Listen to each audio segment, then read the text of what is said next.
Welcome back, everyone, to another episode of Talking Smack, where we talk superheroes, movies, animation, and comics. I'm your host, Josh Scar.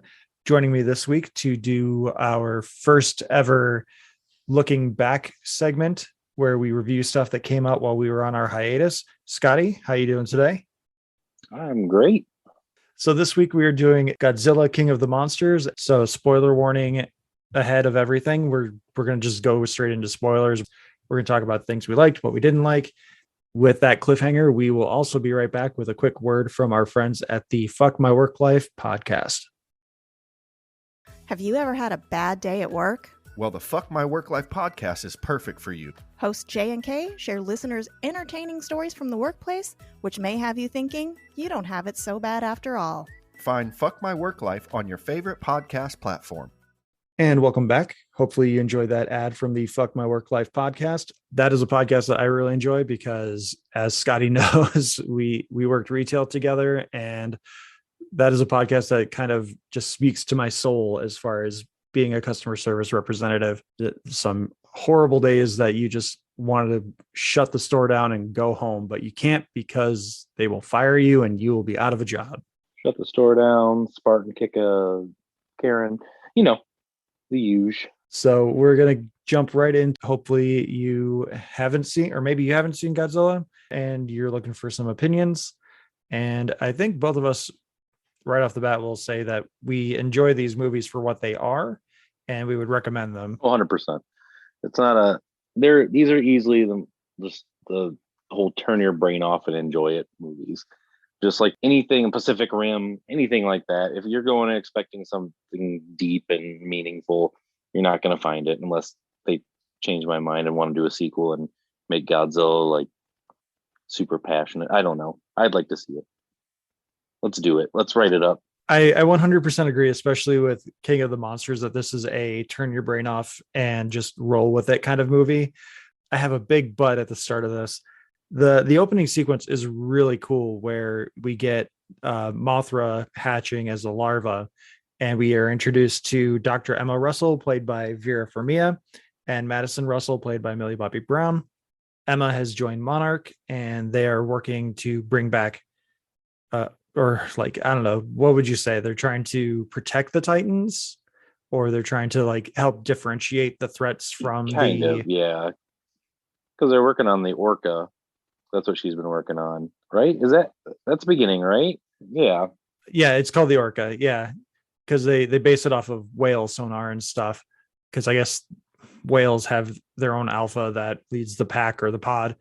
But there's just one thing about this sequence that bothers me to no end. I watched it like 3 times to be like, am I overanalyzing this? Am I thinking too hard on this? So Mothra hatches, gets a little aggressive because she sees guns and other things. And that's one thing that also kind of bothered me, is we get a quick glimpse of how Mothra sees the world, which is through like infrared predator vision kind of thing. And then we never see it again.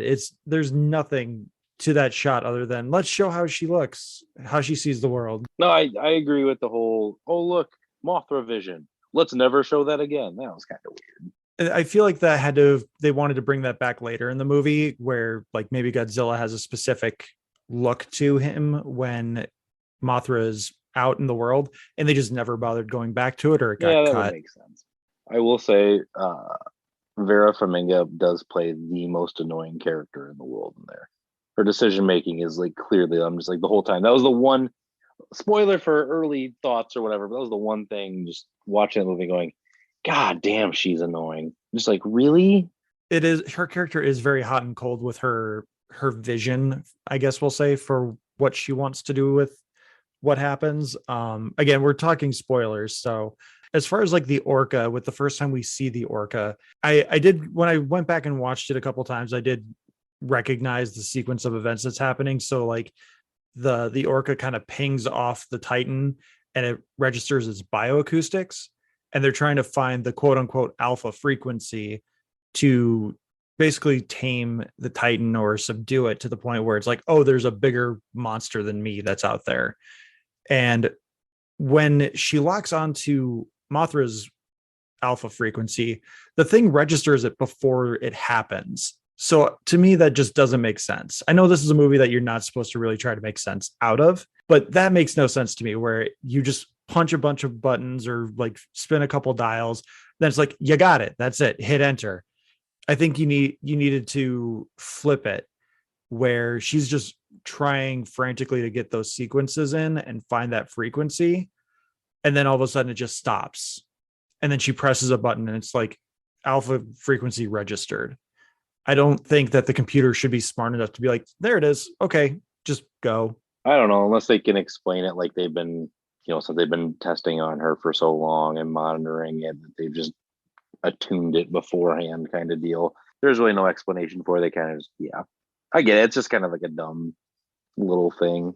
It's very much just a thing that they use to be a MacGuffin or whatever to progress the plot. It's not meant to be thought about, but looking at it again, having not seen it in probably maybe 6 or 7 months, that just really stuck out to me. Oh, that is I do like the opening sequence, getting to see Mothra right away, being one of my absolute favorite Godzilla characters growing up. I had all the toys, dude. So Mothra gets subdued or tamed or whatever with this alpha frequency.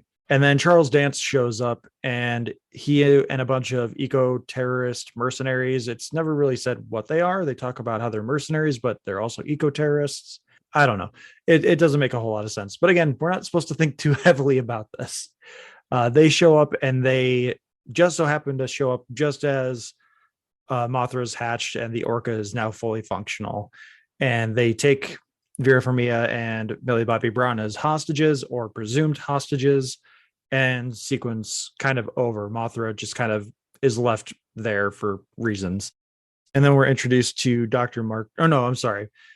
Dr. Mark Russell is not introduced right away. We go to a Senate hearing where Thomas Middleditch is giving a presentation on kaiju and kind of explaining why Monarch needs to remain like a neutral program and neutral agency. Whereas if it falls under government jurisdiction, it's basically just going to become a military operation and they're just going to kill everything, or they're going to try and weaponize it. That's the sequence with my favorite Amanda Waller, CCH Pounder. Greatest name ever, too.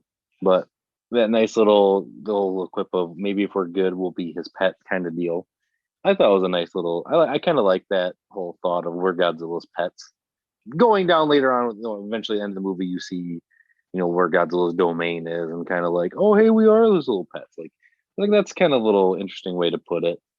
Yeah, it puts an interesting perspective on it. Godzilla is not just like a protector, but he is a pet owner. With anyone who owns a pet and they enjoy their pet, they're not just a shithead pet owner. They will do almost anything for their pets. I'm assuming they've based this off of stuff in the animal kingdom too, because I know there's a species of spider that keeps little frogs as pets. I can't remember the actual species name or anything like that, but I know I love animals, so I see stupid stuff like this and just sticks in my brain forever.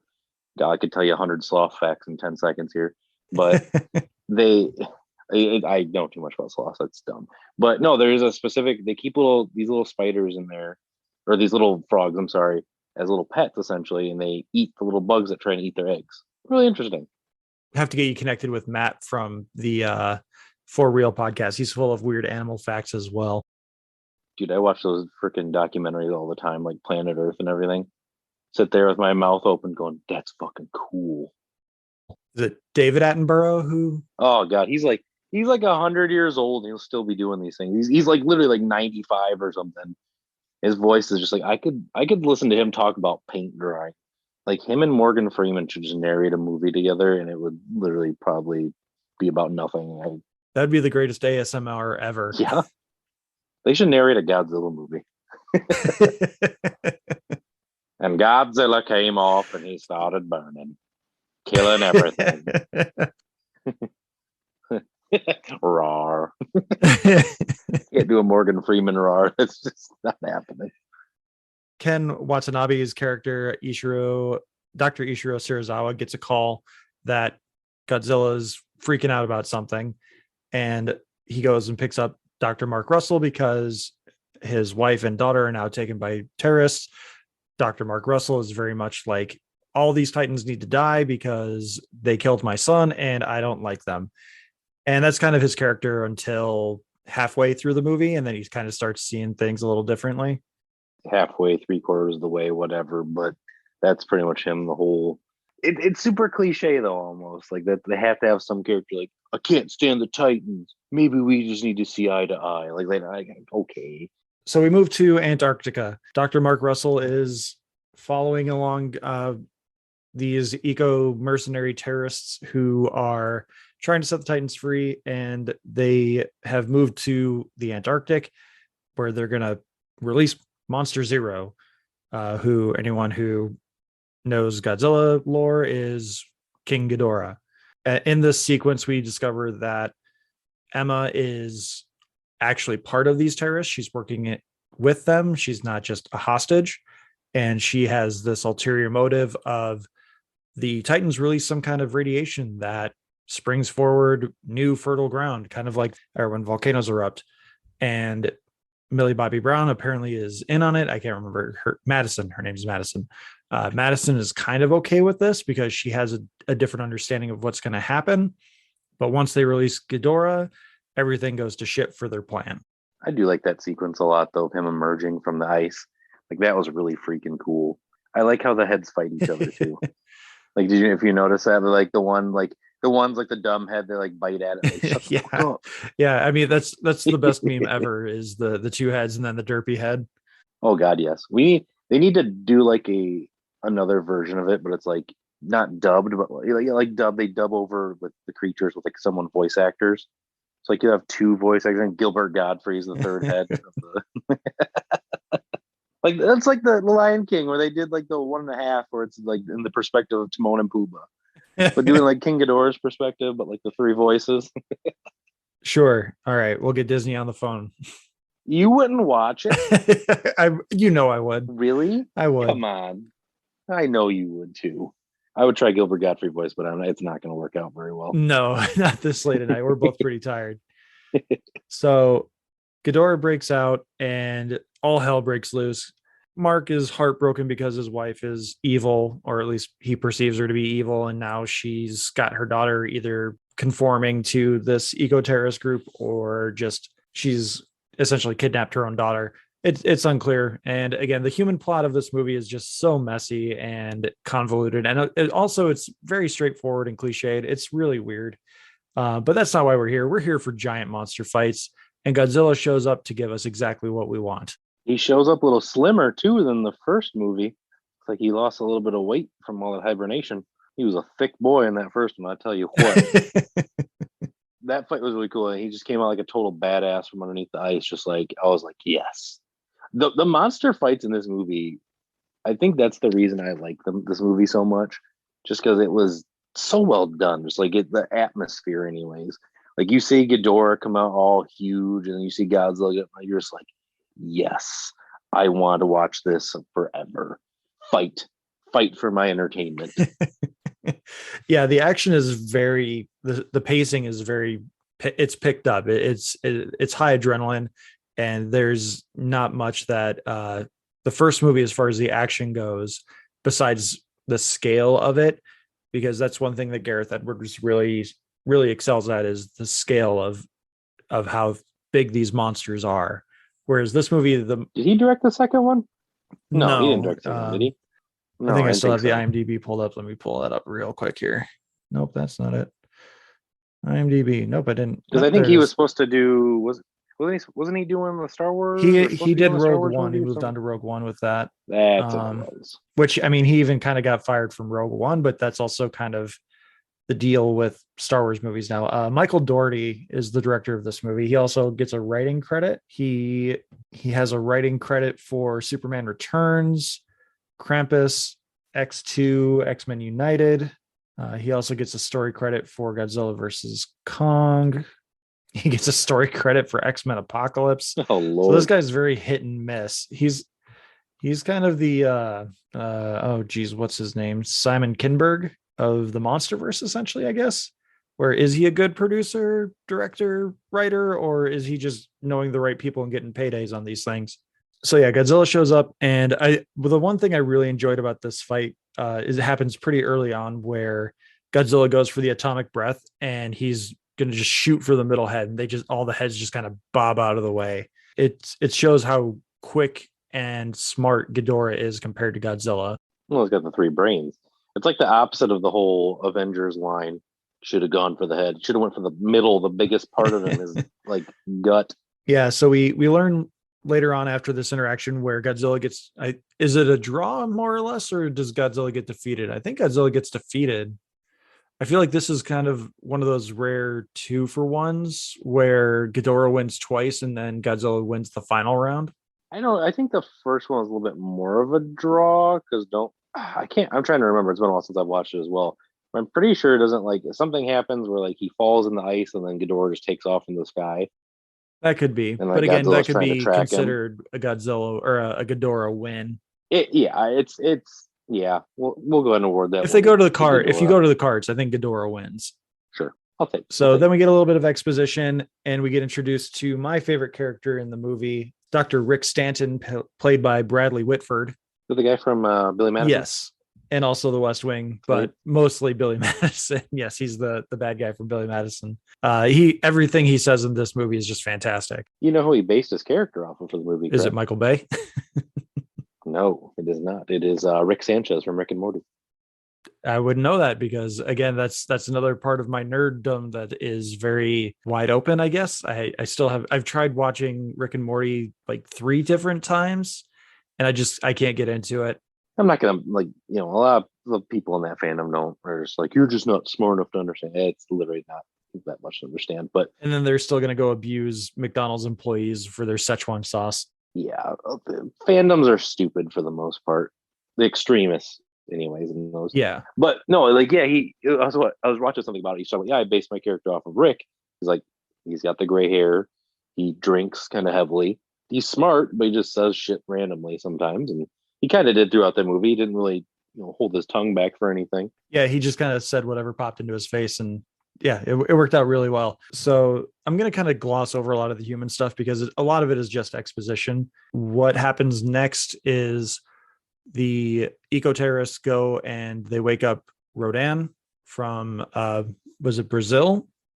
You got the big Jesus statue. So I'm pretty sure that's like Rio de Janeiro. Yeah, Rio de Janeiro. Yep. So one thing I want to give credit to this movie for is the monster designs are really good, but they're also not scary. Because I watched this, I think it was yesterday or maybe 2 days ago with my oldest kid who's 6, and they laughed when Rodan came out of the volcano. They're like, "Oh, he looks goofy."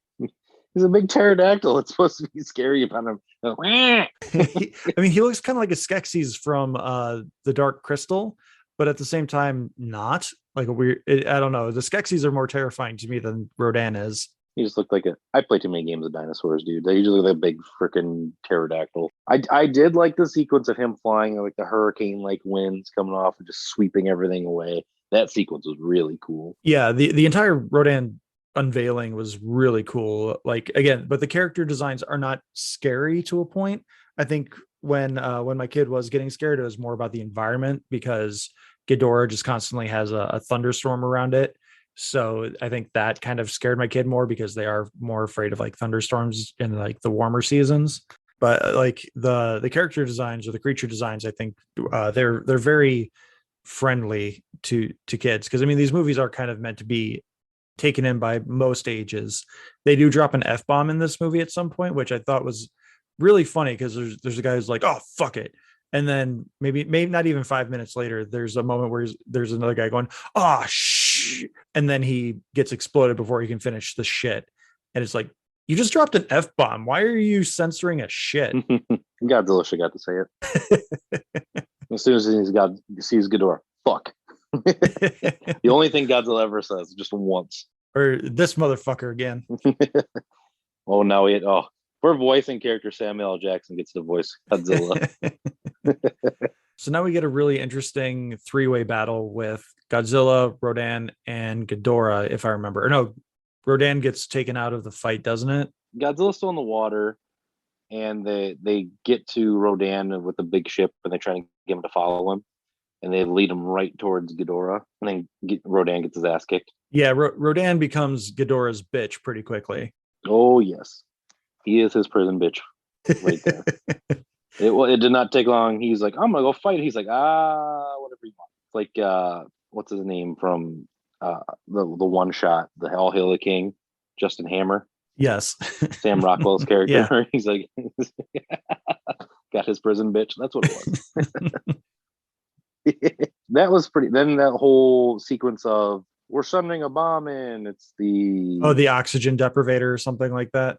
Yeah. Yeah, the technology has made a pretty big jump since the Godzilla 2014, and they have an oxygen deprivator, oxygen evaporator, something where it'll suck all the oxygen out of an area and it'll kill pretty much anything that breathes oxygen in that area. And they decide, let's throw it in water because that'll fix the problem. And yeah, that it did really well for killing fish. yeah, I mean, you got to sell it pretty quickly, but if you got a lot of people that like fish in the area, cool. So they basically kill Godzilla with this, but Rodan's like, or not Rodan, Ghidorah's like, I don't breathe air, bitches, and flies away. That's when Ghidorah gets his head ripped off, the one head ripped off the first time. Yes, and then the derpy head becomes even more derpy. Yes, because then I remember the sequence of him standing on the building and it comes out like all quick, like.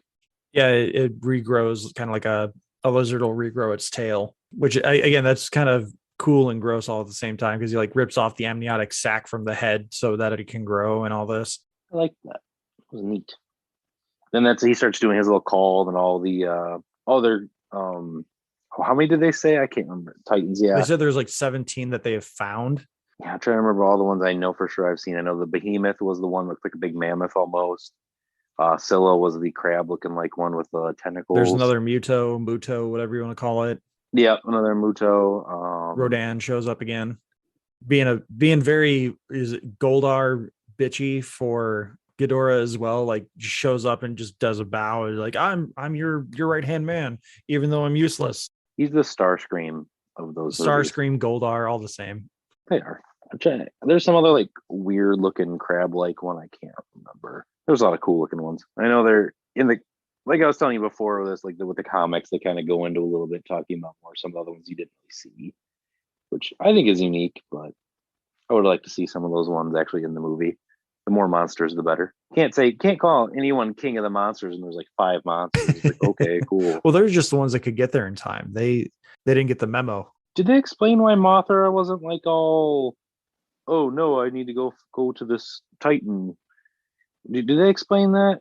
So I think when they're moving to the Antarctic, there's like a really quick news sequence or a Monarch feed where they show larva Mothra has gone to a waterfall and has gone chrysalis to become Mothra.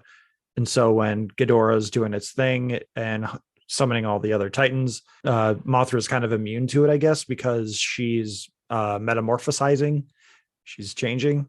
What about Kong then? He just stuck on the island like, oh, can't make it. Sorry. Well, I mean, jumping ahead a little bit, if we're talking what's Kong doing, Kong probably is still in that containment field. I mean, we don't really know exactly. Oh yeah, I forgot about. We don't that. know when that storm hits that they. I mean, and that's another thing. Like so the storm wipes out the entire civilization on Skull Island, and they build this containment unit, but they built it in the middle of this gigantic storm. It killed a bunch of people. Yeah, they were working on it. Like a couple of them got struck by lightning. It was a big lawsuit. You hear about that? So yeah, Ghidorah puts out a call and wakens all the Titans, or as many Titans as it can, and they start destroying everything in sight. And yeah, so Emma's all pissed off because that's not what the plan was. They didn't realize Monster Zero was going to create these plans. And Charles Dance is like, well, this is what's happening now. So get on board or get off. And then the whole other human thing where she's wavering. And Millie Bobby Brown's like, yep, nope, I'm stealing this. Yeah, I completely forgot that the whole crux of the climax of the movie relies on Charles Dance and Vera Farmiga's character just sitting next to a hot mic, and Millie Bobby Brown is able to hear them talking over an intercom system. And she's like, oh, I'll go to Fenway and do that thing that my mom was talking about doing. And then the climax kicks off. But other than that, like, other than Ken Watanabe and his Monarch people going into the Hollow Earth to basically give Godzilla radioactive CPR, there's not much else happening, but they pad like an extra 30 or 40 minutes into the movie. That was I did like that sequence of them going down and oh look at all these tunnels and everything. We're going to Hollow Earth and we're down here now. Look at this cool, crazy civilization that worshipped Godzilla. Ken Watanabe did not need to die. He was the soul of the movie, damn it. But I did like the sequence, him, the whole explaining with the nuclear bomb and the stopwatch he had from Hiroshima was pretty neat. I did like that little bit of backstory, I guess, for his character. Which in Godzilla vs. Kong, his son was in there for no freaking reason. Yeah, there's a lot that we'll talk about that clearly got cut from Godzilla versus Kong. So yeah, Godzilla gets revitalized, or he gets CPR with the nuke, and then we basically get kicked off into the climax of the movie, which is Godzilla versus Ghidorah round 3. Because of this nuclear device, Godzilla is on a like 10-minute timer before he goes like thermonuclear and just like starts literally melting buildings. Yes, burning Godzilla, like in the old movies. It was awesome. Yeah, I'm not extraordinarily familiar with Godzilla lore. I knew that was something from the movies. I thought it was more recent with like Shin Godzilla, because Shin Godzilla does some crazy shit with the character, and like that.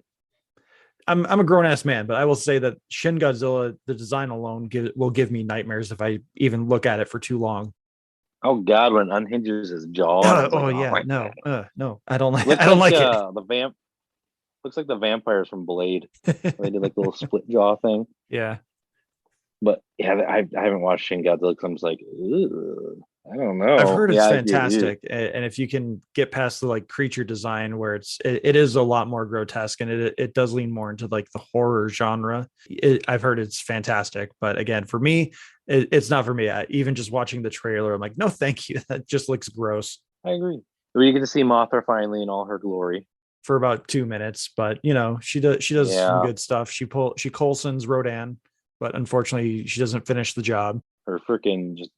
Her getting those wings up trying to protect Godzilla when he's knocked down. I was like, no, don't kill my character. But I like the design change on her. They made that a lot better, in my opinion. I like the classic look, but they looked like a more modernized take on her, and I like that a lot. And then Godzilla gets all pissed off and starts getting hot, goes Super Saiyan. He's like, he's all crazy. Wasn't there like some like, if I remember, wasn't some like music kick in, or was a little bit more like some rap beat almost?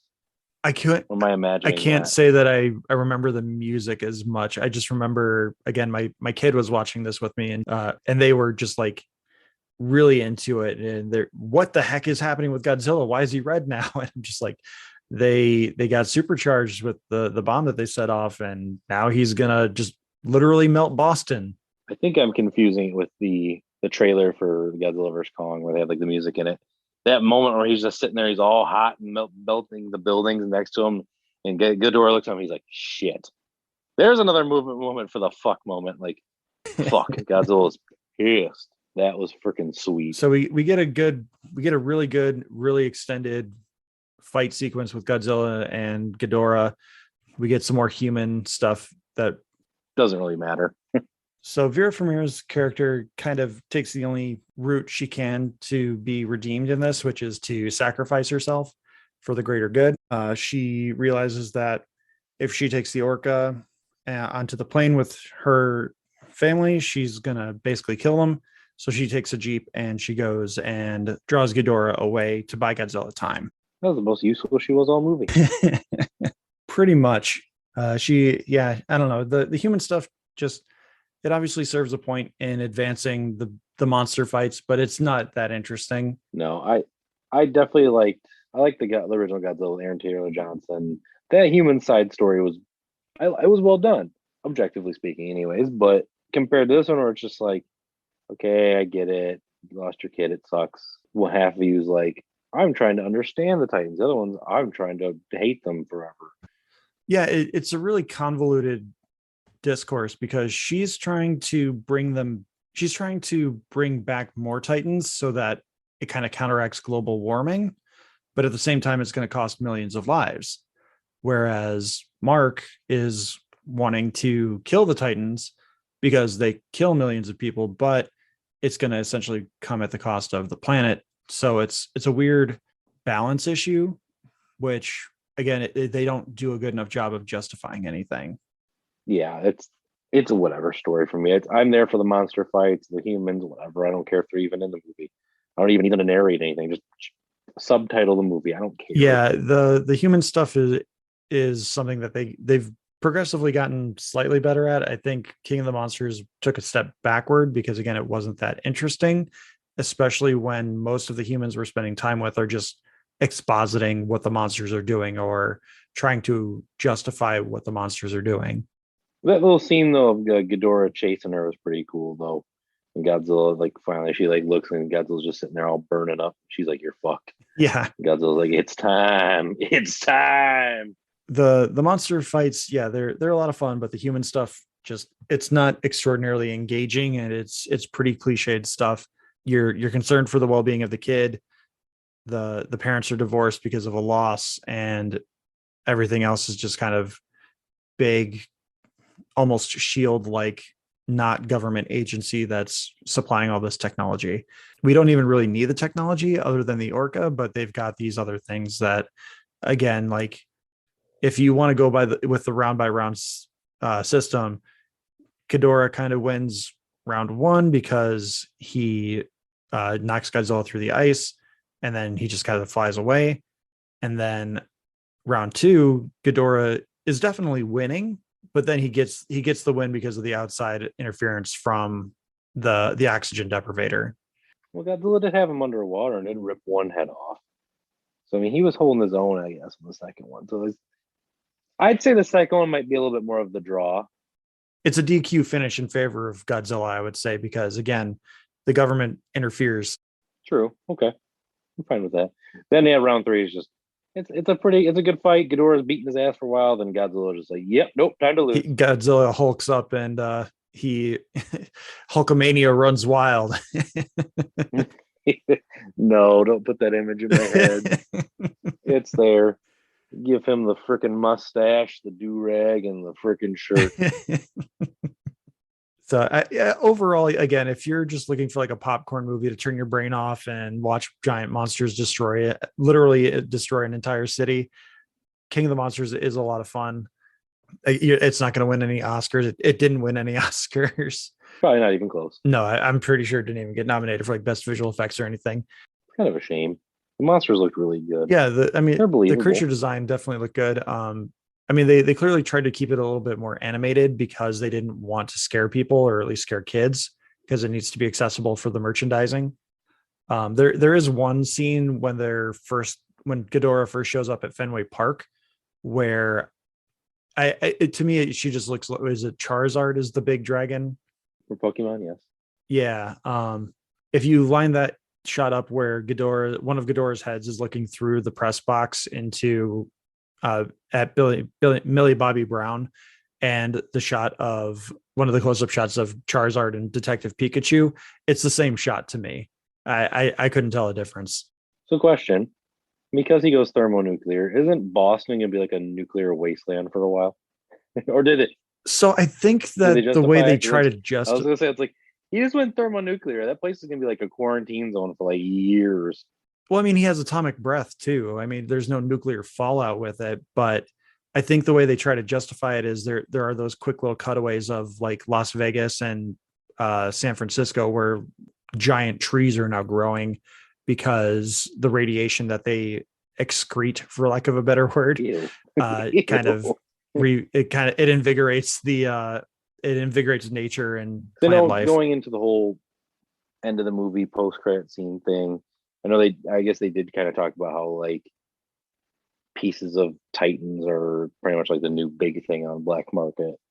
So like excrements, like poop, and like, yeah, obviously the big reveal at the do the Titans poop? Like he talks about like something about like it was like a quick thing, talked about like the fecal matter is like selling for a lot or something. Gross. So yeah, there is a post-credit scene that does set up Godzilla versus Kong, kind of. Charles Dance's character survives the events of the movie, and he goes and buys the derpy chopped off head of Ghidorah from the second fight, and it kind of leaves at that. So like, what's he going to do with that? And with that tease, we're going to call it an episode there. We were planning on reviewing Godzilla vs. Kong as well, but time ran over with some interruptions we had in the real world pre-edit. So this is kind of going to be the end of the episode. So sorry for the abrupt ending, but we will come back and review Godzilla vs. Kong when we get the opportunity. I do want to thank Scotti for joining and being on the episode. And you can follow him at Scotti Don't Know on Twitter. You can follow me at Josh_Scar on Twitter. You can also follow the podcast at Talking Smack Pod. You can email us at tsmackpod@gmail.com. And don't forget to check out our friends at the Fuck My Work Life podcast. And everyone, thank you again so much for your time and listening. Have yourself a great week. Super mod. I know I'm nitpicking here, but like, sounds like me with DC Titans. I still haven't watched that either. I don't recommend it. I figured. You would probably enjoy it. Honestly. Okay, the only reason I want to watch this is Alan Rickman's in it. Thad Castle from Blue Mountain State. If you've ever watched that. No, can't say that I have. I'm guessing he plays Hawkman though, if I'm gonna guess from any character. Hawk, I think. Hawk and Dove is a yes, Hawk and Dove. Yeah, sorry, not Hawkman. Hawkman's a different Hawk person. Yes, he is. That guy though is actually going to be the new Jack Reacher in the Amazon series, I think, or Hulu. It's Amazon. I've seen the trailers. He was Raphael in the Michael Bay TMNT movies. I can hear that actually. We need to do an episode on those too, because the second one was immensely better than the first one, which was garbage. I haven't seen the second one actually, and I've been meaning to, because I've heard it's essentially just a big love letter to the 90s animated series. It is.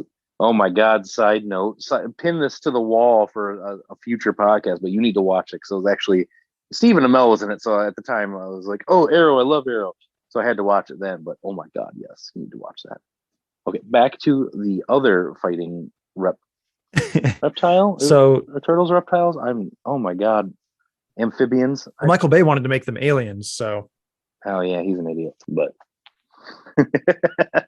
isn't his big thing like an ambulance movie? Yeah, I can't remember who's in it. Is it Denzel Washington? Jake Gyllenhaal. Jake Gyllenhaal, and I can't remember the other guy's name, but I've seen the trailer for it like 100 times. It's just like the most. we can have a whole episode devoted to movies Michael Bay would make. Is the simplest titles. Ambulance. He's gonna make a movie about goat, like a shepherd. And it's gonna be called Shepherd. It's gonna be like explosions. He needs to get his flock to the other side of the field. So okay, we keep sidetracking. Yeah, I mean, who doesn't love a good tangent? It's true. The IMDb app isn't working for me, but yeah, whatever. It's a Michael Bay movie. It's going to be dumb, but maybe fun. Depends on your perspective. Shoot, I didn't mean to close that. Come back here.